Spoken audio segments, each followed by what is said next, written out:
বলছে, শায়েখ, আমার অনেক দিনের ইচ্ছা আমি আখিরি পয়গম্বর বিশ্বনবী মুহাম্মদুর রাসূলুল্লাহ সাল্লাল্লাহু আলাইহি ওয়াসাল্লামকে স্বপ্নে দেখতে চাই। আপনি আমাকে এমন একটা পন্থা, এমন একটা উপায় বাতলে দিন যাতে আমি খুব সহজেই নবীজিকে স্বপ্নে দেখতে পারি। লোকটার এই কথা শুনে আরব দেশের ওই বিখ্যাত শায়েখ তিনি বললেন, ভাইজান, নবীজিকে স্বপ্নে দেখতে চাইলে আপনি আজকে দুপুরবেলা অনেক বেশি পরিমাণে লবণ দিয়ে মাছ রান্না করে সেই মাছ খাবেন।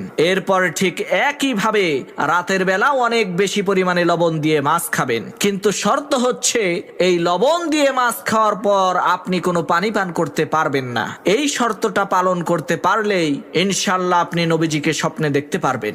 লোকটা আরবের ওই বিখ্যাত আলেমের কথা অনুযায়ী দুপুরবেলা লবণযুক্ত মাছ খেলো, আবার এদিকে রাতের বেলাও লবণযুক্ত মাছ খেলো, যার কারণে তার প্রচন্ড পরিমাণে পানি পিপাসা লাগলো। তার গলা শুকিয়ে একেবারে কাঠ হয়ে গেল, কিন্তু সে